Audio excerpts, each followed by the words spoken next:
Halo, Assalamualaikum warahmatullahi wabarakatuh. Selamat pagi semuanya.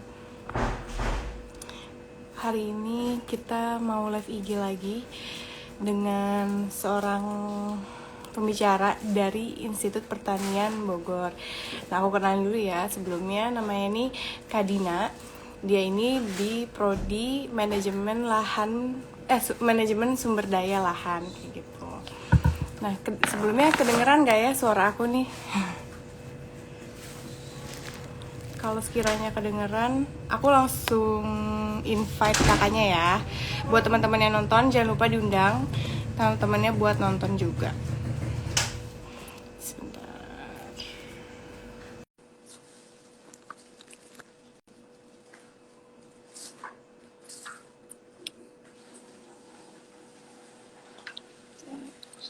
Kita nungguin Kak Dinanya ya. Halo Kak Dina, Halo Kak, kedengeran nggak ya suara? oke kedengaran. Maaf ya Kak kalau ada berisik gitu di belakang. Iya nggak apa-apa di sini juga agak berisik nggak apa-apa juga ya. Oke, sebelum kita mulai nih Kak, boleh nggak sih kenalan dulu nih Kak Dina itu siapa? Biar teman-teman yang nonton juga tahu nih. Oke, terima kasih ya sebelumnya. Perkenalkan aku Dina Aulia Sibuan, biasanya dipanggil Dinau dan aku dan aku ada di apa ya di domisili sedang di domisili seperti itu, tepatnya di Rantau Prapat, Labuhan Batu, Sumatera Utara. Dan sekarang lagi menempuh pendidikan di Institut Pertanian Bogor, tepatnya di Prodi Manajemen Sumber Daya Lahan. Seperti itu.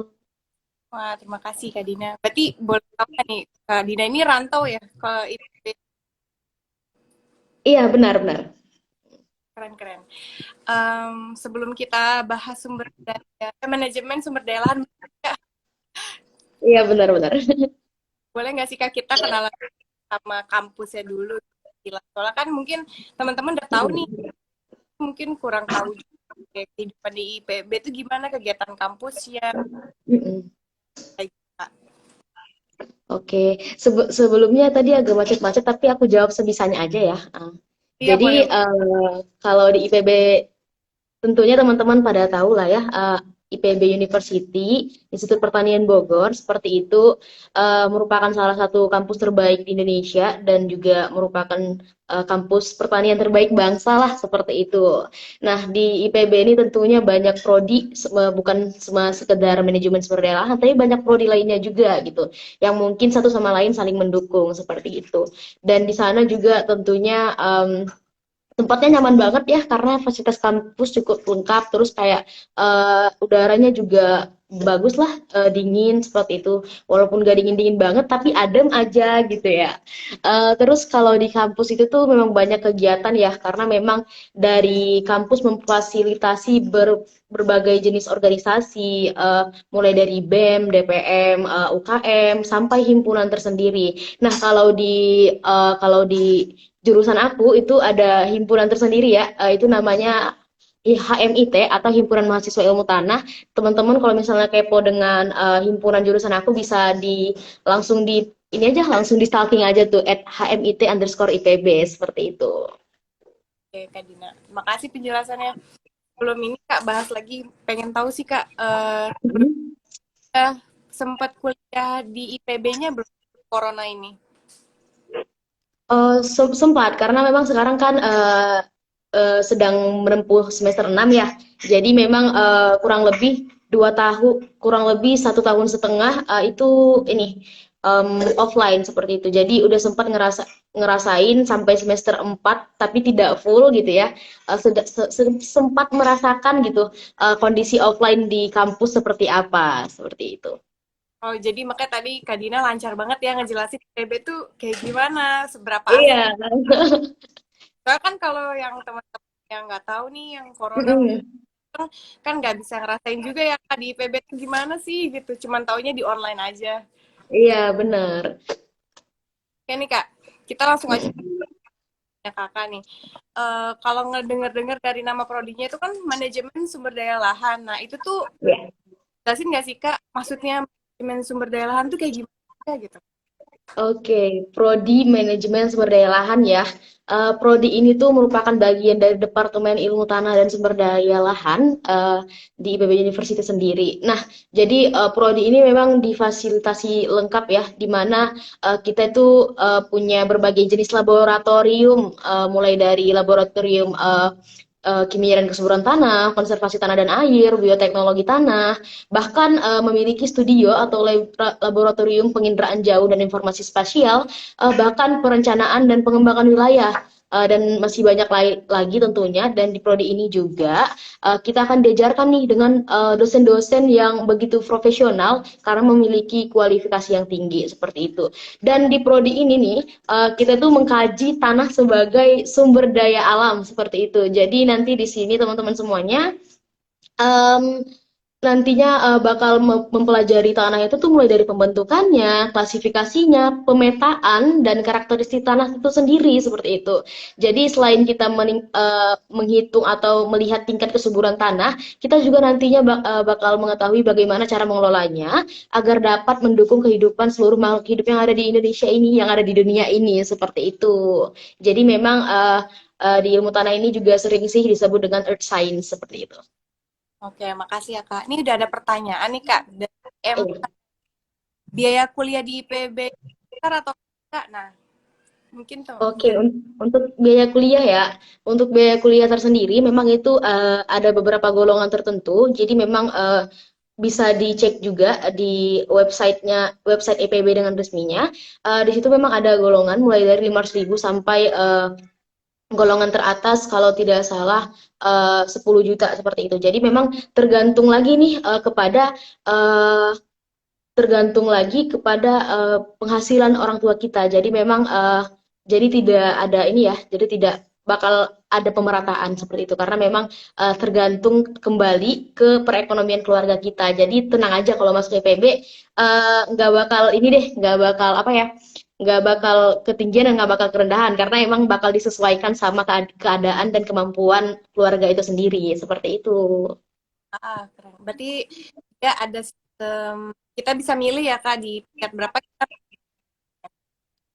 Sebenarnya tidak milih sih, cuman memang kita bakal nanti kan bakal ini ya kita bakal memberikan slip gaji orang tua dan sebagainya. Dan itu tuh mereka yang menyesuaikan kira-kira di rentang gaji seperti ini tuh cocoknya di UKT golongan berapa seperti itu. Jadi mereka dari IPB-nya sendiri yang menentukan. Jadi dari IPB-nya ya, dari kita melampirkan slip gaji orang tua, baru kita bisa tahu gitu ya. Tapi Kak, kalau misalnya kayak bukan musim sih, lagi pandemi kayak gini kan Iya. mungkin awal UKT-nya tinggi, nah orang tuanya apa kendala itu bisa diminta diturunkan nggak sih Kak? Atau ada beasiswa gitu buat teman-teman yang pengen masuk IPB tapi kendalanya di Baik, sebelumnya tenang aja ya, karena di IPB itu tuh banyak banget beasiswa, asal kita tuh rajin gitu dan tekun nyarinya seperti itu. Jadi di IPB ini selain difasilitasi alat-alat dan laboratorium dan sebagainya, kita juga eh, terdapat banyak banget nih beasiswa di dalamnya gitu. Mulai dari beasiswa perusahaan, bahkan beasiswa dari pemerintah dan sebagainya gitu. Jadi eh, banyak tergantung kita nih kemauan kita untuk mendapatkan ini tuh gede nggak, effort kita gede nggak. Jadi kalau misalnya effort kita gede buat dapatin ini, kita tuh bakal terbantu tersendiri secara tidak langsung seperti itu. Dan untuk masalah keuangan yang masa COVID ya, jika misalnya nanti awalnya gajinya bagus-bagus aja nih sebelum COVID seperti itu contohnya ya. Terus setelah COVID ternyata em, ya banyak lah seperti kejadian COVID kan banyak yang jadi pengangguran jadinya ibaratnya kayak di PHK dan sebagainya gitu kan. Mungkin gajinya juga semakin menipis. Nah, kalau itu tuh biasanya tenang aja karena memang di IPB itu banyak sekali beasiswa dan kita itu juga punya yang namanya seperti beasiswa COVID-19 atau peduli UKT juga ya. Jadi teman-teman nanti bisa mencoba tuh yang namanya beasiswa COVID itu dan bisa mencoba penurunan UKT, bisa mencoba pencicilan UKT, bahkan bisa saja UKT teman-teman gratis, asal alasan teman-teman itu tuh benar-benar sangat-sangat diterima oleh pihak kampus seperti itu, dan mungkin UKT-nya juga masih ditolerir sama kampus untuk di ini ya, untuk di handle seperti itu. Jadi banyak sekali untuk beasiswa, jadi teman-teman jangan ragu dan jangan takut sih kalau masuk IPB, karena memang fasilitasnya cukup lengkap, bahkan dari beasiswa sendiri, bahkan dari keringanan-keringanan yang lain itu tuh banyak banget disediakan, karena memang dari IPB sendiri menyediakan forum-forum tersendiri, beasiswa tersendiri, yang mana itu memang tujuannya meringankan ini ya, meringankan keadaan mahasiswa selama COVID, dan agar mahasiswanya juga ini tidak perlu memikirkan keuangan, karena memang fokus mahasiswa itu adalah belajar, seperti itu sih. Terima kasih ya Kak. Nih ada, oh tar dulu. Tema apa nih Kak? Aku baru join. Oh ini temanya kita mau bahas manajemen sumber daya lahan ya di IPB. Ya kan Kak? Kalau manajemen sumber daya lahan ini kan tadi Kakak bilang kita ini belajar tanah, pemetaan. Itu kan Mm-mm. ilmu sainsnya tanah.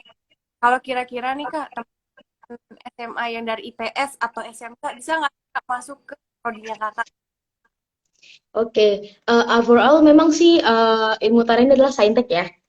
Manajemen sumber daya lahan ini adalah saintek, dan tepatnya di IPB itu memang seluruh jurusan merupakan saintek seperti itu ya.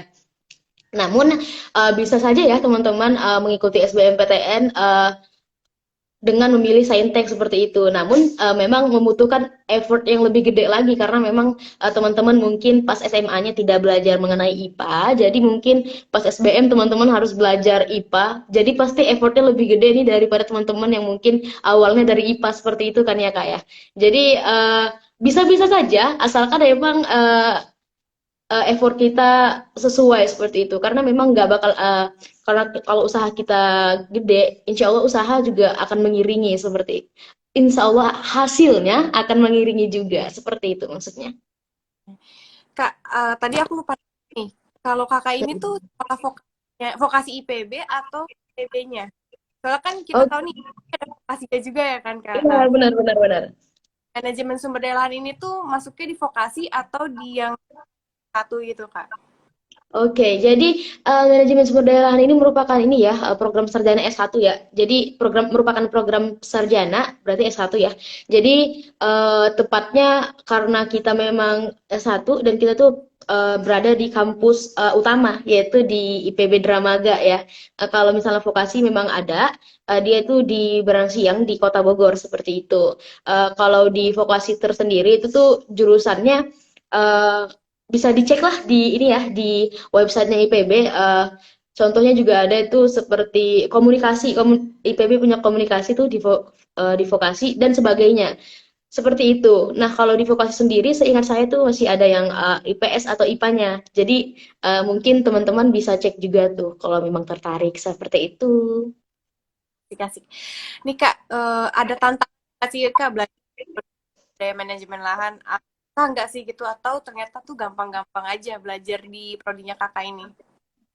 Oke, dibilang gampang enggak, dibilang susah juga enggak ya, karena memang itu tergantung kembali lagi ke kitanya seperti itu kan ya, kembali ke kitanya, effort kita di dalam jurusan tersebut seperti apa gitu, kita tekun apa enggak kayak gitu ya. Jadi semua itu tergantung lagi pas kita berada di dalamnya kita itu seperti apa gitu ya. Yang pasti ketika kita masuk jurusan ini kita memerlukan pemahaman mengenai kimia, biologi, geografi, bahkan fisika juga seperti itu. Karena memang ada mata kuliah fisika tanah, kimia tanah, biologi tanah yang memang itu luar biasa sekali ya. Tapi insight dari mata kuliah itu memang luar biasa seperti itu. Yang tentunya juga teman-teman nggak usah takut gitu kalau misalnya teman-teman nggak pinter kimia atau fisika atau biologi gitu. Karena menurut aku seiring waktu teman-teman pasti bisa seperti itu sih ya.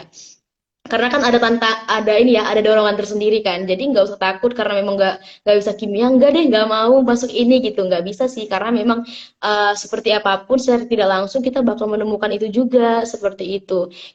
Yang pasti kita juga membutuhkan kemampuan dalam meneliti, melakukan analisis, dan memang kemampuan dasar pemetaan itu juga penting ya, jadi kayak apa ya, bisa komputer dan sebagainya itu tuh juga cukup ini ya, cukup berpengaruh kalau di jurusan ini seperti itu. Oke, makasih ya Kak. Terus ini Kak, berarti kalau kita ngelihat juga ada biologi juga, ada fisika, ada berarti seru banget gak sih Kak gitu. Jadi kan macam-macam dari semua IPA hanya salah satu matkul IPA gitu Kak. Iya benar, karena memang ini ya, lingkupnya sangat luas sekali kalau di jurusan ini. Jadi memang kita tuh memerlukan sangat-sangat memerlukan pemahaman mengenai hal tersebut karena memang nanti kita bakal lebih didalamkan lagi nih tentang kimianya karena kita bakal menjurus ke kimia tanahnya seperti itu. Dan tentunya bukan cuman ini ya mata kuliah dari IPA aja, tapi kita juga ini loh di sana juga bakal banyak ilmu-ilmu dari ilmu-ilmu dasar geografi di SMA seperti itu. Itu tuh banyak banget ya. Mulai dari seperti apa ya? Mulai dari klimatologi gitu ya. Itu tuh termasuk karena memang kita sempat juga mendapatkan mata kuliah seperti itu. Geografi kita tuh banyak banget ya ininya. Mulai dari kayak di sana kita juga bahas mineralogi seperti itu, mineralogi asal usulnya apa ya, asal usulnya suatu kehidupan di bumi, mulai mulai dari karena kan itu ngaruh ya ke asal usul dari mana tanah itu sebenarnya gitu kan. Bagaimana tanah itu terbentuk, proses terbentuknya dan sebagainya. Jadi itu tuh ada ngaruhnya ke ilmu geografi. Jadi buat teman-teman IPS juga kalau memang berminat silahkan saja nanti pas SBM tinggal dipilih aja saintek karena memang di dalamnya teman-teman insya Allah nggak bakal kebingungan deh karena secara tidak langsung ilmu teman-teman di bidang ini juga pasti ada seperti itu Kak. Berarti bener ya, itu bener-bener bisa buat Alex juga, tapi lebih ke nanti SBM-nya ngambil di SBM gitu ya. Mm-mm, benar.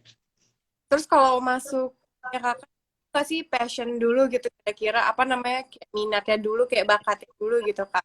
Soalnya kan kita nggak asik ya kak kalau misalnya apa manajemen sumber daya lahan gitu kan taunya palingnya ya umum sekarang kan kayak dokter atau yang Iya benar. itu kita betul ini dulu nggak sih kak ya dulu dari diri kita.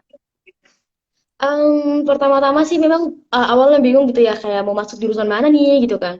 Em, Terus aku pribadi berpatokan aku ingin banget nih di IPB gitu. Tapi jurusan apa seperti itu kan? Itu kan suatu pertanyaan yang sangat-sangat besar dan menentukan masa depan kita tentunya gitu ya.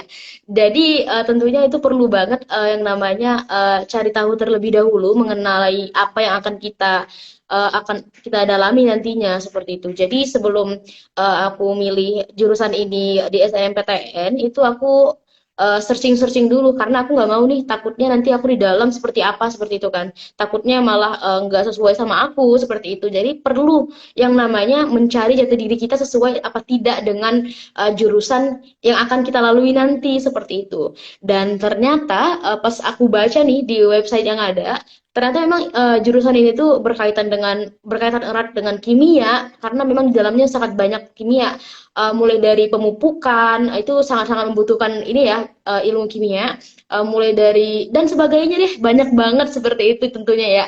Em, Seperti pH tanah dan sebagainya itu tuh merupakan bagian dari kimia kan jadi memang eh, perlu banget pengetahuan kimia di jurusan ini jadi pas aku baca eh, pemahaman kimia itu dipentingkan biologi geografi eh, dan fisika seperti itu kan. Jadi awalnya memang aku pribadi kurang kurang suka di bidang biologi ya. Jadi aku agak agak takut sih. Tapi karena aku baca memang itu lebih didalami di bidang kimia dan geografi. Jadi aku kayak semangat aja gitu karena memang di sisi lain aku menyukai geografi dan kimia seperti itu. Jadi karena memang aku ngerasa oh ya udah nggak apa-apa karena masih ada di sini tuh ternyata salah satu dari bidang aku tuh ada gitu jadi aku coba dan ternyata lulus ya udah sekarang aku hanya menekuni dan mendalami lagi supaya aku juga nggak ketinggalan atau teledor lah padahal kalau dikasih kesempatan masa kita menyia-nyiakannya seperti itu ya. Ya betul banget. Ini ada pertanyaan lagi nih kak dari Agri. Jurusan manajemen sumber daya lahan itu hampir sama nggak sih kak sama agroteknologi?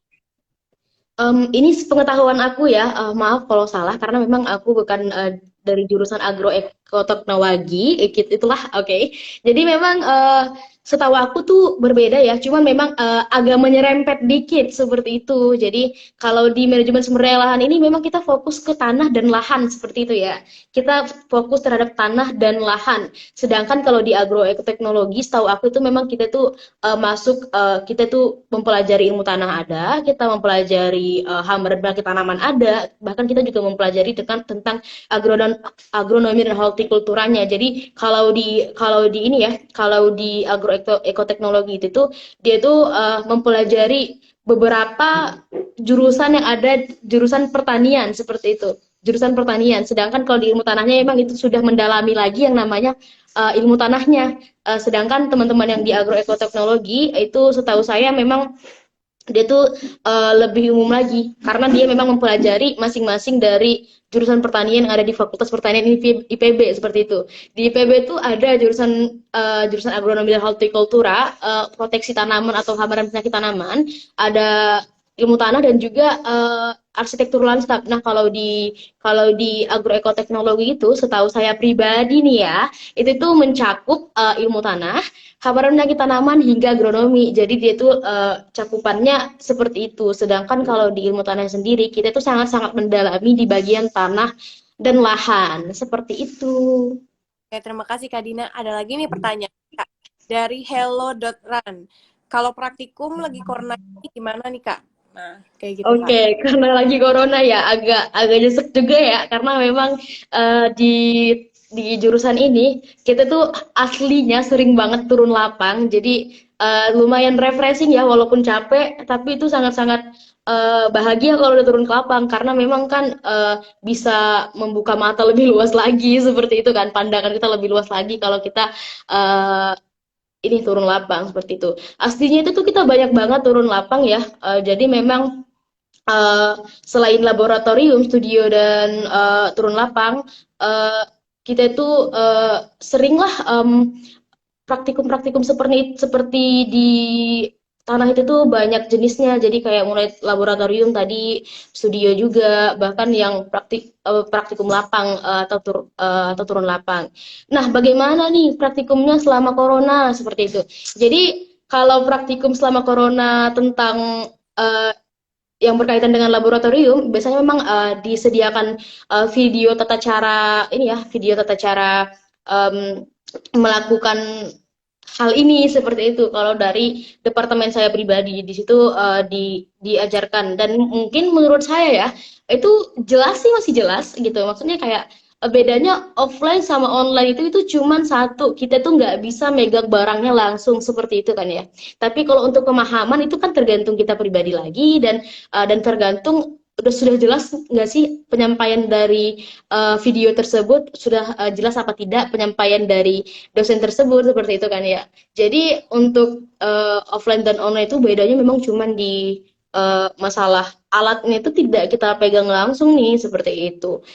Dan kalau praktikum lagi corona ya kita still menggunakan Zoom, Zoom Squad ya. Jadi kita selalu menggunakan Zoom. Jadi nanti misalnya asisten praktikum menyuruh kita menonton video yang telah dikirim di LMS IPB. Nah, lalu kita tonton, nanti baru kita langsung diskusi di Zoom seperti itu dan sebagainya. Kalau itu berkaitan dengan laboratorium. Nah, kalau untuk praktikum lapang gimana nih? Karena memang kita online seperti itu. Kalau praktikum lapang kita tuh tetap praktikum lapang namun di domisili masing-masing seperti itu ya. Jadi tetap aja sih praktikum lapang, cuman memang suasananya beda karena tidak ramai-ramai gitu ya. Cuman ya tetap aja bisa jalan-jalan lah seperti itu. Misalnya bareng orang tua gitu kan ke perkebunan kelapa sawit melihat melihat gejala-gejala di tanaman kelapa sawit seperti apa, seperti itu contohnya gitu. Jadi tetap bisa gitu. Dan seperti banyak sekali lah matkul yang berkaitan dengan kita tuh harus turun ke lapang seperti itu. Salah satunya ya seperti yang saya jelaskan tadi dan juga masih banyak lainnya gitu karena kita kayak misalnya masih perlu survei dan evaluasi lahan, itu adalah salah satu matkul di ini ya, matkul di jurusan ini, survei dan evaluasi lahan itu aslinya benar-benar turun lapang sekali dan membutuhkan tim karena kalau kita sendiri itu agak susah ya. Jadi memang selama online itu kita tetap diajarkan secara online melalui video, pemahaman-pemahaman PPT dan sebagainya yang mungkin dijelaskan lebih detail lagi dibanding kalau misalnya kita offline seperti itu. Dan satu lagi tadi juga ada studio ya. Studio itu tuh berkaitan dengan pemetaan atau studio atau lab penginderaan jauh dan informasi spasial serta perencanaan dan pengembangan wilayah. Nah, kalau untuk ini tuh karena memang ini menggunakan komputer, jadi ini lebih ini lagi, lebih detail dan masih sangat-sangat bisa ditangkap lah seperti itu ketika online juga. Karena memang dengan dosen mempraktekkan cara penggunaan aplikasinya itu juga sudah bisa ini ya sudah bisa memasuki pemahaman kita mengenai hal tersebut dan mungkin bisa kita ikutin juga, apalagi kan memang aplikasi Zoom dan Jimmy dan sebagainya itu bisa di-record, jadi kita bisa ngulang nih bagaimana tata cara yang telah dijelaskan dosen tadi, seperti itu. Jadi kalau untuk studio atau lab pengendaraan jauh dan informasi spasial serta perencanaan dan pengembangan wilayah, mungkin karena memang itu sudah menggunakan komputer, jadi itu ibaratnya mungkin bukan lebih mudah sih, maksudnya lebih mudah dipahami, tapi kalau untuk pengerjaannya ya sama saja seperti mata kuliah lainnya, seperti itu, Kak. Oke, terima kasih Kak. Nah, ada pertanyaan lagi nih Kak. Mm-mm. Dari Helloran lagi. Nanti kerjanya ngapain ya Kak, kalau udah lulus? Nah, ini Kak, jadi prospek kerja setelah lulus dari prodi ini tuh apa sih Kak? Kalau mau tahu. Oke, sebelumnya kan karena aku belum kerja, jadi kita ini ya, mungkin sebelumnya karena memang aku belum kerja, jadi kita sebutkan aja nih beberapa peluang kerja yang mungkin gitu, yang mungkin bisa dijadikan profesi sebagai ahli tanah atau ahli manajemen sumber daya lahan. Yang paling sering itu adalah sebagai surveyor tanah, karena memang kita anaknya survei banget gitu. Karena memang kita sering mensurvei dan mengevaluasi lahan, jadi sering banget dari lulusan itu tuh kita menjadi surveyor tanah. Jadi kalau teman-teman jadi surveyor tanah, itu tuh kemungkinan besar teman-teman akan traveling seperti itu ya.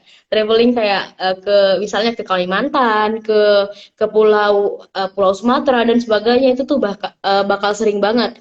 Dan kemudian teman-teman juga bakal bisa jadi teknokonservasi lingkungan, karena memang di ilmu tanah ini kan termasuk ilmu lingkungan juga ya, karena memang kita membahas mengenai bagaimana baiknya menjaga lingkungan juga, karena secara tidak langsung kita pasti membahas itu seperti itu. Jadi di ilmu tanah teman-teman juga bisa menjadi ahli lingkungan, teknisi lingkungan dan sebagainya seperti itu. Kemudian jadi dosen jelas seperti itu. Apalagi kalau misalnya teman-teman melanjutkan pendidikannya ke S2 dan S3 dan sebagainya seperti itu. Pasti teman-teman bisa menjadi dosen, baik itu baik yang pasti itu bisa di dosen dari jurusan ini dan mungkin bisa juga di jurusan pertanian lainnya seperti itu kan ya, karena memang ilmu tanah itu tetap aja berkaitan dengan jurusan pertanian lainnya seperti itu, nggak bakal jauh-jauh. Teman-teman juga pasti bisa menjadi wirausaha, tergantung teman-teman apakah memang ada keinginan gak nih menjadi pembisnis dan sebagainya kayak gitu. Kemudian teman-teman juga bisa jadi konsultan pertanian, penyuluh pertanian, research and development. Teman-teman juga bisa berpeluang gitu bekerja di bawah Kementerian Pertanian, Kementerian Lingkungan Hidup dan Kehutanan, atau Kementerian Tata Ruang dan Badan Pertanahan Nasional. Itu tuh teman-teman mempunyai peluang besar dari jurusan ini untuk memasuki profesi apa ya, apa ya, memasuki profesi tersebut lah, kurang lebih seperti itu. Teman-teman juga karena memang kita diajarkan sistem informasi geografis, teman-teman nanti juga insya Allah bisa nih berkesempatan bekerja di perusahaan swasta sektor pertanian dan perkebunan gitu, seperti PTPN. Terus teman-teman juga bisa nih ke sektor pertambangan juga gitu, karena memang di ilmu tanah tersendiri kita juga secara tidak langsung belajar tentang geologi seperti itu ya. Jadi teman-teman bisa masuk ke sektor pertanian, pertambangan, dan perkebunan seperti itu teman-teman. Tergantung minat teman-teman kembali seperti itu. Dan tentunya masih banyak lainnya, dan salah satunya kalau misalnya mau jadi wirausaha nih, contohnya jadi pengusaha pupuk seperti itu kan, itu sangat luar biasa juga ya itu nanti pendapatannya, apalagi kalau misalnya teman-teman tekun dan memang pengen di situ. Seperti itu. Oke, terima kasih Kak Dina. Ini ada pertanyaan lagi. Wahyudi Syahputra. Kak, biasanya susah apa sih menggunakan aplikasi untuk penginderaan? jauh itu Kak, paling ini. Oke, aplikasi peminteraan jauh. Salah satu aplikasi peminteraan jauh yang paling sering dipakai ya, itu tuh adalah ArcGIS dan Saga gitu. Paling sering sih. Sampai sekarang masih masih belajar yang itu seperti itu. Jadi kalau susah, dibilang susah ya gimana ya? Tergantung ini lagi ya, tergantung teman-teman semua kembali. Dan lebih tepatnya sih asik seperti itu, asik banget karena memang kita kayak, ih bentuknya seperti ini, keren banget gitu kan. Karena kita kayak bisa ngelihat wilayah-wilayah di Indonesia melalui aplikasi tersebut dengan apa ya?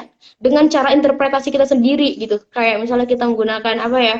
3D analisis gitu kita bisa melihat wilayah ini dengan 3D sehingga kita tahu di wilayah yang sekecil ini kita tahu datar apa enggaknya, kemiringan lerengnya seperti apa dan sebagainya gitu. Mungkin kalau untuk penggunaan aplikasi ini sangat banyak manfaatnya tentunya. Kalau masalah susah apa enggaknya ya pasti susah, nggak ada mata kuliah yang mudah seperti itu ya teman-teman. Dimanapun teman-teman berada, di jurusan apapun teman-teman itu nggak ada yang mudah. Dan dibilang susah juga nggak susah banget karena memang itu kembali ke kita lagi, kembali ke minat kita juga, apakah kita minat di bagian itu atau tidak, seperti itu. Soalnya pasti ada nih teman-teman yang mungkin minatnya lebih ke kimia, pasti teman-teman ngerasa kimia lebih mudah, seperti itu. Dan mungkin ada teman-teman yang memang suka komputer dari dulu, jadi teman-teman ngerasa pemetaan, penginderaan jauh, dan pengembangan wilayah itu lebih mudah, seperti itu. Jadi itu memang tergantung dari kemampuan kita masing-masing, Kak, seperti itu. Oke, terima kasih Kak Dina. Oh, kita nggak kerasa nih Kak, udah setengah ngobrol-ngobrolnya udah asik banget ya, dan udah banyak banget nih informasi dari Kak Dina yang udah disampaikan buat teman-teman yang nonton hari ini. Boleh nggak sih Kak nih terakhir untuk teman-teman SMA yang pengen banget masuk ke IPB, apalagi khususnya di manajemen sumber daya lahan, ada nggak sih Kak pesan gitu ke teman-teman yang masih SMA ini Kak? Pesannya yang pasti teman-teman itu sebelum ataupun sudah masuk kampus wajib tekun ya, wajib rajin karena memang kita itu membutuhkan karena kita memang mau belajar, kita tuh harus menikmati proses belajar dengan apa? Dengan kita tekun, dengan kita kritis, dengan kita rasional, observation gitu. Bahkan kita dari apa hal dari hal yang kita lakukan itu dari hal yang kita lakukan itu kita juga bisa apa ya? Um, Membuat diri kita bisa berwawasan yang lebih luas lagi seperti itu kan ya Kak. Jadi penting banget bagi teman-teman untuk rajin belajar karena itu adalah sebuah effort buat teman-teman sebelum masuk kampus seperti itu. Jadi ketika teman-teman menginginkan sesuatu, teman-teman harus memiliki effort yang gede karena memang kalau misalnya effortnya cuma biasa-biasa aja, peluang teman-teman untuk mendapatkan hal yang luar biasa juga lebih kecil seperti itu. Jadi teman-teman harus tetap selalu semangat seperti itu dan tentunya uh, jangan lupa nih teman-teman yang mungkin ada minat di apa ya, minat di bidang yang seperti saya sebutkan tadi, teman-teman bisa saja langsung mendaftar di jurusan ini dan mungkin saya pribadi akan menunggu teman-teman semua di jurusan ini di IPB University. Dan tentunya yang terakhir, jangan hanya semangat dan effort di awal saja, teman-teman juga nantinya harus dimanapun teman-teman berada, baik itu di IPB University ataupun di univ lain, teman-teman harus apa ya tetap usaha juga gitu, tetap tetap rajin juga gitu walaupun ternyata keinginan kita sudah tercapai karena keinginan yang tercapai itu tuh bukan pertanda itu adalah akhir dari ini kita ya, tapi itu masih awal, jadi masih banyak keinginan teman-teman lain yang mungkin teman-teman harus capai sehingga teman-teman harus bagaimanapun teman-teman harus rajin dan tekun dalam mencapai sesuatu. Mungkin dari aku seperti itu Kak. Oke, terima kasih nih Kak untuk pesannya, terus juga masnya mungkin nih kalau teman-teman SMA yang masih penasaran, boleh nggak sih Kak langsung hubungin Kak Dina melalui DM Instagramnya Kak Dina nih? Boleh banget. Jadi teman-teman kalau misalnya kepo tentang dunia perkuliahan, baik itu mau tentang universitas lain, IPB University ataupun prodi aku sendiri, teman-teman bisa DM aku di Instagram @dinauliasibuan dan teman-teman juga misalnya masih kepo dengan apa ya, dengan prodi ini, teman-teman bisa stalking atau lihat di IG @hmit_ipb. Seperti itu. Oke, jadi teman-teman nih yang masih penasaran kalau IG-nya Kak Dina, eh, kepoin lebih jauh lagi. Sebelumnya terima kasih ya Kak Dina atas waktunya setengah jamnya ini nih, udah baik banget informasinya, udah seru banget ngobrol-ngobrolnya dan informatif banget. Semoga nih Kak Dina kuliahnya sukses, terus bisa Amin. cepat dan dengan hasil. Amin. Kalau gitu aku close ya Kak. Terima Oke, kasih. terima kasih juga. Oke, dadah Kak Dina. Dadah.